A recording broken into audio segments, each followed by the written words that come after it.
Now, starting with the latest from Kenya, after nearly a week-long vote count, Kenya's Electoral Commission chief has now declared Deputy President William Ruto as the winner of the presidential polls. This followed last-minute chaos as 4 senior election officials distanced themselves from the final results.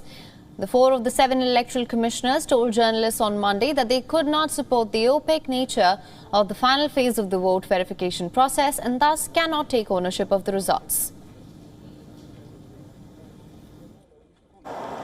Some things need to be put out there. As you can see, the 4 of us, we are here, not at Bomas of Kenya, where the result is going to be announced because of the opaque nature of how this phase has been handled. We therefore cannot take ownership on the results. Now, according to the official results, Ruto has narrowly beaten his rival and former Prime Minister Raila Odinga with 50.5% of the vote.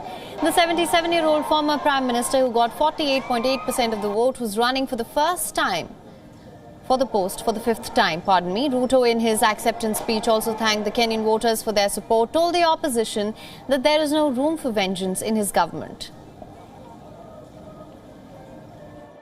I want to promise all the people of Kenya, whichever way they voted, that this will be their government.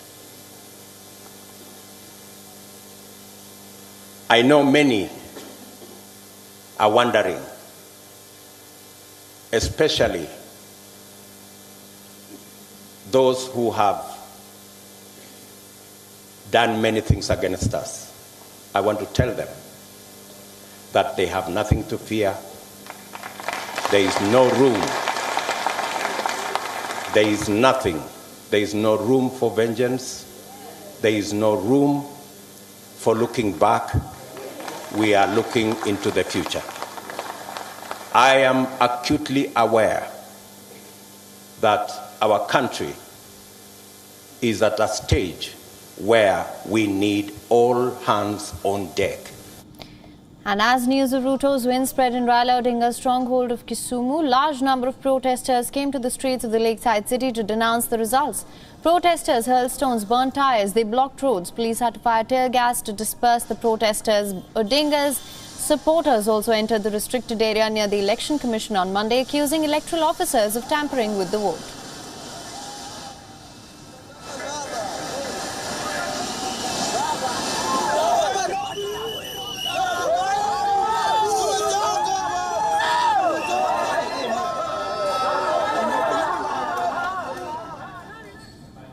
Now, there are also scenes of celebrations across Kenya where Ruto supporters came to the streets in large numbers to celebrate his win. Ruto's win is currently being seen as a triumph for a man who shook up politics by appealing to struggling Kenyans on economic terms and not ethnic ones. Along with celebrations, tensions, however, of course, are running high for Ruto's supporters.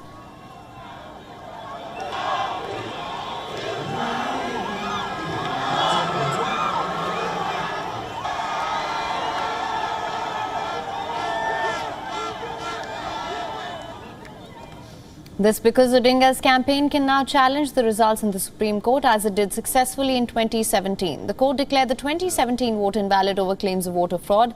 A fresh election was later held and was won by outgoing President Uhuru Kenyatta. Turnout in this year's election, however, was lower than expected, and according to reports, the election saw only 65% voter turnout. This reflects the wariness of Kenyans seeing the same long-time political figures on the ballot. Frustration over poor economic conditions, soaring cost of living crisis were also some of the reasons for low voter enthusiasm this time. Now, for more on this, we're being joined by our correspondent, Coletta Wanjohi from Addis Ababa. Thank you so much for joining us, Coletta. We're seeing protests, scuffles break out in several parts of the country amid allegations of vote rigging by a rival Odinga campaign. Can you tell us more?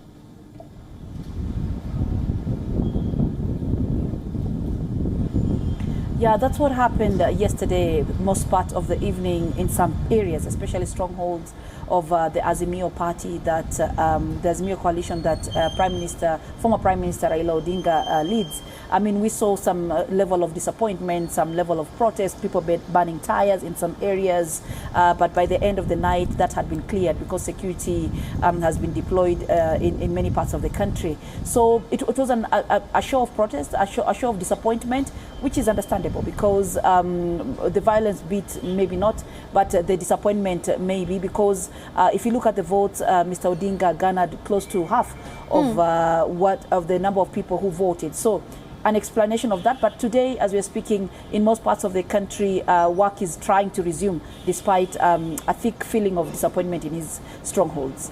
All right. Well, also 4 election commissioners said on Monday that they could not support the opaque nature of the vote count before the announcement. There have also been allegations of vote rigging, like I mentioned earlier. Is it likely that the Odinga camp will take this to the Supreme Court?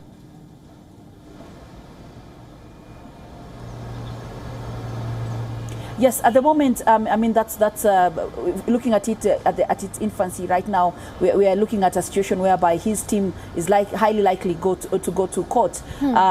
His own lawyer has hinted on that, and we are expecting probably in the course of the day they might pronounce themselves on this. So that might be a likelihood, and probably for Kenya, where Kenya has reached right now, the judiciary might be the best way to solve this issue. All right, Coletta, thank you so much for bringing us all the updates on this. WION is now available in your country. Download the app now. Get all the news on the move.